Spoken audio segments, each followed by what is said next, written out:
엄마가 재혼하신 지 2년. 나는 새아빠를 한 번도 아빠라고 부른 적이 없습니다. 아니, 부를 수가 없었죠. 그런데 그날 제가 몰래 확인한 CCTV 영상은 제 인생을 완전히 바꿔놓았습니다. 이것은 저의 이야기입니다. 오해와 의심 그리고 뜻밖의 진실에 관한. 제 이름은 박지우, 25살입니다. 대학을 졸업하고 취업 준비 중이에요. 공인회계사 시험을 준비하고 있죠. 벌써 2년째. 매번 몇 점 차이로 떨어지고 있어요. 저는 외동딸입니다.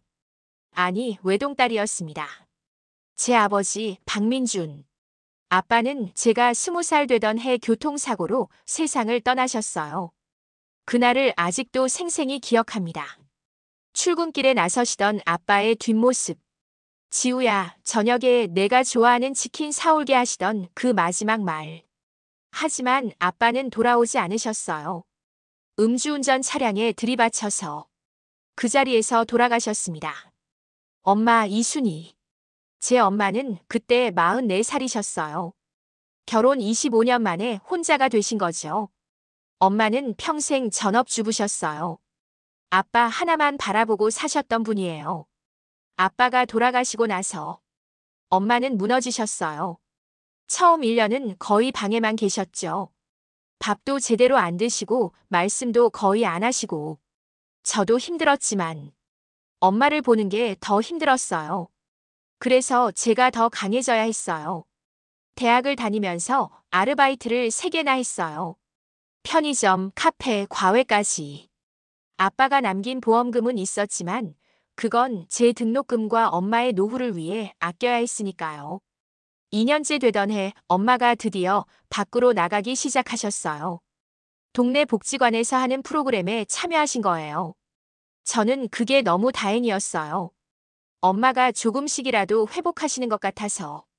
그리고 그곳에서 엄마는 그분을 만나셨습니다. 김철수. 엄마의 남편. 제 새아빠. 52, 저보다 27살 많은 분이에요.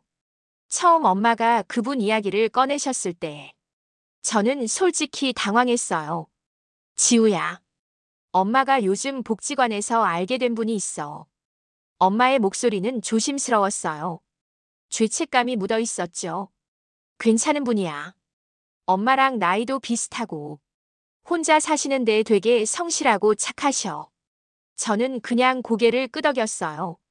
뭐라고 말해야 할지 몰랐거든요. 철수 아저씨는 일찍 부모님을 여의고 평생 혼자 사셨대요. 결혼도 못하고요. 작은 철물점을 운영하시면서 조용히 살아오셨다고 했어요. 한 번만 만나볼래? 밥이라도 같이. 엄마의 눈빛이 간절했어요. 저는 거절할 수 없었어요. 엄마가 처음으로 정말 오랜만에 살아있는 사람처럼 보였으니까요. 첫 만남은 어색했습니다. 동네 한식당에서 만났어요. 철수 아저씨는 깔끔한 체크 셔츠에 청바지를 입고 오셨어요. 키는 175cm 정도. 마른 체구에 약간 구부정한 어깨. 말수가 적으셨어요. 엄마가 물으시면 짧게 대답하시고 제 눈을 잘 마주치지 못하셨죠. 지우 씨. 아니, 지우야. 회계사 공부한다며? 힘들지? 네. 조금요. 공부 열심히 해. 좋은 결과 있을 거야. 그게 그분이 제게 하신 첫 마디였어요. 밥을 먹는 내내 철수 아저씨는 계속 엄마만 보셨어요. 엄마가 반찬을 집으시면 황급히 접시를 가까이 미시고 엄마가 물을 드시려 하면 재빨리 물을 따라드리고 엄마를 대하는 모습은 진심으로 보였어요. 하지만 저는 편하지 않았어요. 아직 아빠가 떠나신 지 3년밖에 안 됐는데 너무 빠른 거 아닌가. 그로부터 6개월 후 엄마와 철수 아저씨는 결혼하셨어요. 성대한 결혼식은 없었어요. 그냥 구청에 가서 혼인신고만 하셨죠. 지우야, 미안해. 엄마가 너무 이기적인 거 아니야? 엄마는 제게 계속 물으셨어요. 아니에요, 엄마. 엄마 행복하시면 돼요. 저는 웃으며 대답했어요. 하지만 제 마음속 어딘가는 무너지고 있었어요. 아빠를 배신하는 것 같았거든요. 철수 아저씨가 우리 집으로 이사 오신 날, 그분은 짐이 별로 없으셨어요. 큰 여행 가방 2개가 전부였어요. 짐이 적네요. 제가 말하자 철수 아저씨는 쑥스럽게 웃으셨어요. 나 혼자 살면서 뭐 모을 게 없었어. 그냥 필요한 것만. 철수 아저씨는 제일 작은 방을 쓰시겠다고 하셨어요. 우리 집은 방 3개짜리 아파트예요. 안방은 엄마와 철수 아저씨, 제 방, 그리고 작은 서재. 서재는 지우가 공부하는 곳이잖아. 나는 작은 방이면 충분해. 그날부터 어색한 동거가 시작됐습니다. 처음 몇 달은 그럭저럭 괜찮았어요. 철수 아저씨는 아침 일찍 나가셔서 저녁 늦게 들어오셨어요. 철물점 일이 바쁘시다고. 집에서 마주칠 일이 별로 없었죠. 엄마는 행복해 보이셨어요. 요리도 다시 하시고 옷도 예쁘게 차려입으시고 웃음소리도 많아지셨어요. 그런 엄마를 보면 저도 마음이 편해지는 것 같았어요. 그래, 이 정도면 괜찮아. 철수 아저씨도 나쁜 분은 아니신 것 같고.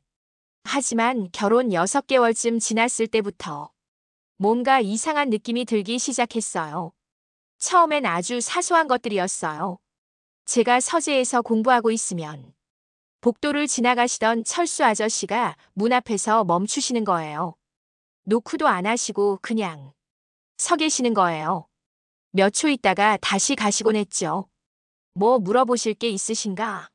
하고 문을 열면 이미 가신 후였어요. 한두 번은 우연이겠거니 했어요. 근데 자꾸 반복되니까 신경이 쓰이더라고요.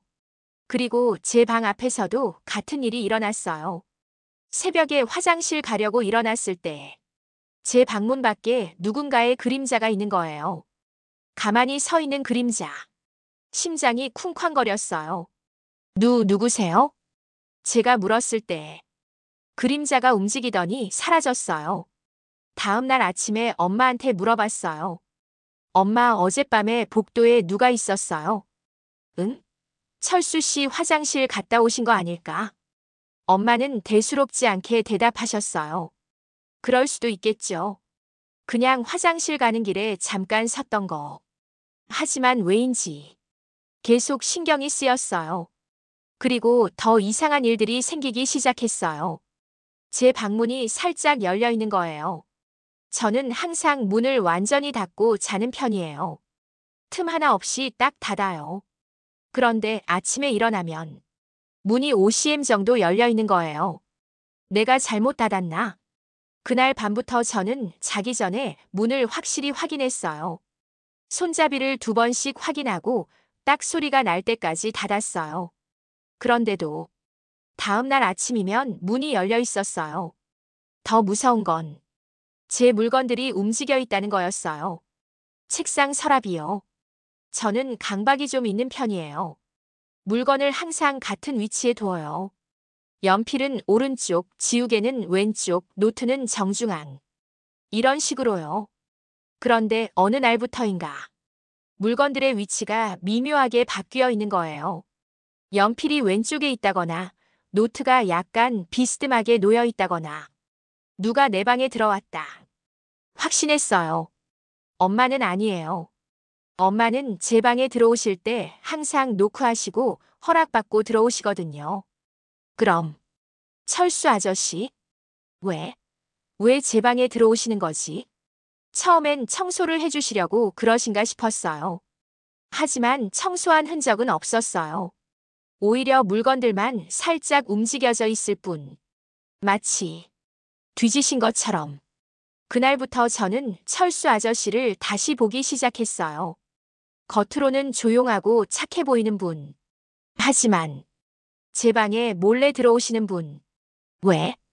대체 왜 그러시는 걸까? 무서운 생각들이 머릿속을 스쳐 지나갔어요. 혹시 나를? 아니야, 설마. 하지만 한번 의심이 들기 시작하자 모든 게 이상하게 보이기 시작했어요. 철수 아저씨가 저를 보는 눈빛. 예전엔 그냥 어색한 눈빛이라고 생각했어요. 근데 이제는 뭔가 다르게 느껴졌어요.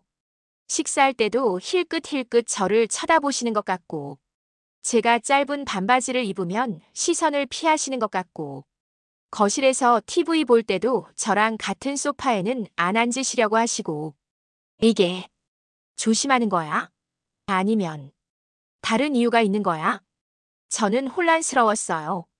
결정적인 사건은 3주 전에 일어났어요. 그날 엄마는 야근이셨어요. 집에는 저와 철수 아저씨 둘뿐이었죠. 저는 방에서 공부하고 있었어요. 밤 11시쯤. 목이 말라서 부엌에 물 마시러 나갔어요. 부엌은 어둑했어요. 저는 불을 켜지 않고 냉장고를 열었죠. 그때였어요. 뒤에서 인기척이 느껴졌어요. 화들짝 놀라 돌아봤을 때 철수 아저씨가 바로 뒤에 서 계셨어요. 어둠 속에서 제 바로 뒤에. 제가 비명을 지를 뻔했을 때 철수 아저씨가 황급히 말씀하셨어요. 아, 미안해. 깜짝이야. 나도 물 마시려고. 그분도 놀라신 것 같았어요. 아, 네, 네. 저는 물을 짚고 황급히 방으로 돌아왔어요. 가슴이 미친 듯이 뛰었어요. 왜 불도 안 켜고 내 뒤에 서 계셨지? 말도 안 하시고. 그날 밤, 저는 잠을 못 잤어요. 방문을 잠그고 책상을 방문에 기대놓고서야 겨우 눈을 붙일 수 있었어요. 다음 날 저는 엄마에게 말씀드리기로 결심했어요. 더 이상은 못 참겠더라고요. 엄마, 할 말이 있어요. 저는 조심스럽게 말을 꺼냈어요. 엄마는 저녁 설거지를 하시다가 손을 닦으시며 저를 보셨어요. 그래, 무슨 일인데? 저기, 철수 아저씨 말인데요. 그 순간 엄마의 표정이 굳어졌어요. 왜? 철수 씨가 뭘 잘못했어? 벌써 방어적인 태도셨어요. 저는 한숨을 깊게 들이쉬고 말했어요. 제 방문이 자꾸 열려 있어요. 그리고 제 물건들도 움직여져 있고, 철수 아저씨가 제 방에 들어오신 것 같아요. 엄마는 잠시 말이 없으셨어요. 그게 무슨 소리야? 진짜예요, 엄마. 제가 분명히 문을 닫고 자는데 아침이면 열려 있고 서랍도 누가 뒤진 것처럼. 지우야. 엄마가 제 말을 끊으셨어요. 철수 씨가 왜 내 방에 들어가겠어? 그분 그런 분 아니야. 하지만 너 요즘 스트레스 받아서 그런 거 아니야. 시험도 떨어지고 예민해진 거 아닐까? 엄마는 제 말을 믿지 않으셨어요. 엄마, 저 진짜예요. 그리고 어제 밤에도 이상한 일이 있었어요. 저는 어둠 속에서 있었던 일을 말씀드렸어요. 엄마의 얼굴이 더 굳어졌어요. 박지우, 지금 뭐라는 거야? 철수 씨를 뭘로 보는 거야? 엄마, 저는 그냥 철수 씨가 얼마나 조심하시는데, 너한테 불편하게 굴까봐 얼마나 신경 쓰시는데. 엄마는 화를 내셨어요. 저는 처음 봤어요. 엄마가 저한테 이렇게 화내시는 거. 철수 씨는 평생 혼자 사셨어. 가족이 뭔지도 모르시던 분이야. 그런 분이 엄마랑 너를 위해서 얼마나 노력하시는데. 넌 그렇게밖에 못 봐. 엄마. 이건 내가 철수 씨를 처음부터 받아들이지 않아서 그래. 내가 마음의 문을 닫으니까 모든 게 이상하게 보이는 거야. 엄마의 목소리에 눈물이 섞여 있었어요. 엄마는 행복하고 싶어. 그것도 안 돼. 저는 아무 말도 못했어요. 엄마가 저를 원망하시는 것 같았거든요. 그날 밤 저는 방에서 울었어요. 내가 잘못 생각한 걸까? 정말 내가 예민한 걸까? 하지만 문이 열려 있는 건 사실이고 물건이 움직인 것도 사실인데 저는 증거가 필요했어요. 확실한 증거. 제가 미친 게 아니라는 걸. 아니면 정말 제가 오해하고 있다는 걸 확인할 증거. 다음 날 저는 대학 친구 민지에게 전화했어요. 민지는 작년에 자취방에 도둑이 들어서 CCTV를 설치했었거든요. 민지야, 혹시 내가 쓰던 작은 CCTV 아직 있어. 응, 있어. 이사 오면서 안 쓰는데. 왜? 나 좀 빌릴 수 있을까? 물론이지. 근데 왜? 무슨 일 있어? 저는 사정을 간단히 설명했어요. 민지는 심각한 목소리로 말했어요. 지우야, 그거 위험한 거 아니야. 차라리 경찰에. 아니야. 아직 확실한 게 아무것도 없어. 그냥 확인만 하고 싶어. 알았어. 오늘 저녁에 줄게. 그날 밤 엄마와 철수 아저씨가 주무시고 난 후, 저는 조심스럽게 제 방 책장 사이에 CCTV를 숨겼어요. 책 2권 사이에 끼워 넣고 렌즈만 살짝 보이게. 각도를 조정해서 방문이 정확히 보이도록 했어요. 혹시 누가 들어오면 얼굴까지 선명하게 찍힐 거예요. 제발 아무것도 안 찍혔으면 좋겠어. 진심이었어요. 제가 오해한 거라면 철수 아저씨한테 미안하지만 그게 차라리 나았어요. 하지만 만약 정말로 뭔가 찍힌다면 다음 날 아침 저는 일찍 일어났어요. 아니, 사실 한숨도 못 잤어요. 엄마와 철수 아저씨가 출근하신 후 저는 떨리는 손으로 CCTV를 꺼냈어요. 노트북을 켜고 SD카드를 꽂았어요. 파일이 3개 있었어요. 3일치 녹화본. 첫째 날. 아무것도 없었어요. 둘째 날. 역시 아무것도 없었어요. 제발.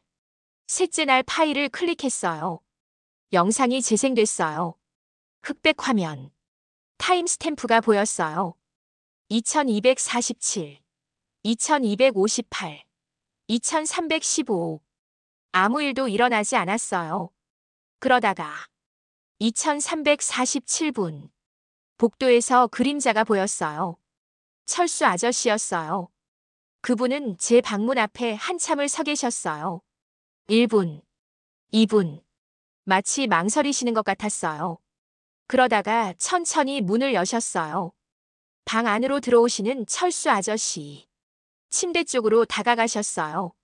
저는 영상을 보면서 숨을 멈췄어요. 철수 아저씨는 조심스럽게 이불을 집으셨어요. 그리고 제 어깨까지 이불을 덮어주셨어요. 마치 어린아이를 돌보듯 정말 조심스럽게. 그분의 표정이 보였어요. 걱정스러운, 그리고 안타까운 표정. 이불을 덮어주신 후 철수 아저씨는 주위를 둘러보셨어요. 책상 위 어질러진 서류들을 가지런히 정리하셨어요.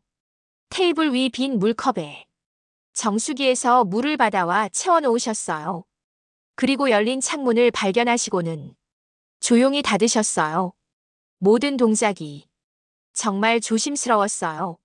저를 깨우지 않으려고. 그 다음 철수 아저씨는 제 책상 서랍을 여셨어요. 제 심장이 다시 뛰기 시작했어요. 서랍에서 꺼낸 건 제 지갑이었어요. 철수 아저씨는 지갑을 열어보시고는 한숨을 쉬셨어요. 텅 빈 지갑이었으니까요. 그분은 자신의 주머니에서 지갑을 꺼내셨어요. 그리고 5만 원권 한 장을 꺼내 제 지갑에 조심스럽게 넣으셨어요. 그리고 작은 메모지를 꺼내서 뭔가 쓰기 시작하셨어요. 펜을 들고 한참을 고민하시더니 천천히 글씨를 쓰셨어요. 다 쓰고 나서 쪽지를 지갑에 넣으셨어요. 그리고 서랍을 조용히 닫으셨어요. 한 번 더 저를 바라보시고 철수 아저씨는 방을 나가셨어요. 문을 닫기 직전 그분의 표정을 봤어요. 슬퍼 보였어요. 그리고 외로워 보였어요. 영상이 끝났어요. 저는 멍하니 화면을 바라봤어요. 그리고 어젯밤 발견했던 그 쪽지를 꺼냈어요. 처음엔 너무 혼란스러워서 제대로 읽지도 못했던 쪽지. 이제야 제대로 읽어봤어요. 지우에게 취업 준비한다고 정말 고생이 많구나. 아저씨가 볼 때마다 내가 너무 힘들어 보여서 마음이 아프다. 엄마한테 돈 달라고 하기 부담스럽지. 아저씨도 그랬거든. 어릴 때 고아원에서 자라면서 뭔가 필요해도 말하기가 어려웠어. 그래서 내 마음을 알 것 같아. 이렇게라도 도와주고 싶은데 내가 부담스러워할까봐. 이 방법밖에 생각이 안 나더라. 넌 나를 아빠라고 안 불러도 돼. 사실 아저씨도 어떻게 내 아빠가 될 수 있겠어. 내 진짜 아버지처럼 훌륭한 분을 아저씨가 대신할 수 있을 리 없지. 다만 같은 집에 사는 가족으로서 내가 힘들어하는 모습을 보면 아저씨 마음도 아프다는 걸 알아줬으면 해. 늦은 시간까지 공부하느라 이불도 제대로 못 덮고 자더라. 감기 조심해. 환절기인데 창문도 열어놓고 자고. 내가 아프면 엄마가 걱정하시잖아. 아저씨는 내가 엄마 걱정 안 시키고 건강하게 지내주는 게 제일 좋아. 그것만으로도 충분해. 편하게 생각해. 아저씨는 그냥 내 편이야. 힘들 때 기댈 수 있는 어른 하나쯤은 있어도 괜찮잖아. 시험 잘 보길 바란다. 넌 충분히 잘할 수 있어. 어색한 가족 철수가 눈물이 흘러내렸어요. 처음엔 한 방울. 그리고 멈출 수 없이. 아, 저는 완전히 오해하고 있었어요. 철수 아저씨가 제 방문 앞에서 망설이셨던 건 들어가도 될지 안 될지 고민하셨던 거예요. 저를 깨우지 않으려고, 불편하게 하지 않으려고. 제 방을 힐끗 보시던 건 제가 괜찮은지 힘든 건 없는지 확인하려 하셨던 거예요. 서랍을 여셨던 건 뭔가를 훔치려던 게 아니라 주려고. 영상을 처음부터 다시 봤어요. 이번엔 다르게 보였어요. 철수 아저씨의 모든 움직임이. 이불을 덮어주실 때의 그 조심스러운 손길. 물을 떠다 놓으실 때의 배려. 창문을 닫아주실 때의 세심함. 돈을 넣으실 때 망설이시던 모습. 쪽지를 쓰실 때 고민하시던 표정. 모든 게 사랑이었어요. 서툴고 어색하고 표현이 서투른. 하지만 진심 어린 사랑. 그제야 기억났어요. 지난 몇 달간 제가 놓쳤던 모든 순간들이. 저는 노트북 화면 앞에서 한참을 울었어요. 얼마나 울었는지 모르겠어요. 죄책감, 미안함, 그리고 고마움. 복잡한 감정들이 한꺼번에 밀려왔어요. 그날 이후 많은 것이 변했어요. 저는 더 이상 방문을 굳게 닫지 않았어요. 오히려 살짝 열어두곤 했죠. 철수 아저씨가 퇴근하시면 다녀오셨어요. 하고 먼저 인사했어요. 처음엔 어색했지만 점점 자연스러워졌어요. 일주일 후 철수 아저씨가 조심스럽게 제 방문을 두드리셨어요. 지우야, 잠깐 시간 있어. 네, 들어오세요. 철수 아저씨가 들어오셨어요. 손에 작은 상자를 들고 계셨어요. 이거 내 생일 선물이야. 늦었지만 제 생일은 한 달 전이었어요. 아저씨, 기억하고 계셨어요? 당연하지. 엄마한테 들었어. 상자를 열어봤어요. 안에는 예쁜 만년필과 수첩이 들어있었어요. 공부할 때 쓰라고. 그리고 이건 철수 아저씨가 또 다른 봉투를 꺼내셨어요. 학원비 보태 쓰라고. 내가 회계학원 다니고 싶어 한다고 엄마한테 들었어. 아저씨, 이렇게까지 안 하셔도 되는데요. 아니야. 나도 가족 챙기는 법을 배우고 싶어. 철수 아저씨가 쑥스럽게 웃으셨어요. 서툴지만 열심히 배울 테니까 지켜봐줘. 그로부터 3년이 흘렀어요. 저는 지금 회계법인에서 일하고 있어요. 바쁘지만 보람차요. 주말이면 여전히 아빠 철물점에 가서 일을 도와요. 명절이면 외과에도 가고 아빠 고향 친구분들도 만나요. 제 방에는 여전히 그 CCTV가 서랍 속에 들어있어요. 가끔 꺼내볼 때가 있어요. 그날의 영상은 지웠지만 그 기억은 제 마음속에 남아있어요. 오해가 이해로 바뀌던 그 순간, 의심이 신뢰로 바뀌던 그날, 서로 낯선 사람이 가족이 되던 그 과정. CCTV는 때로 범죄를 잡지만 저한테는 사랑을 발견하게 해줬어요.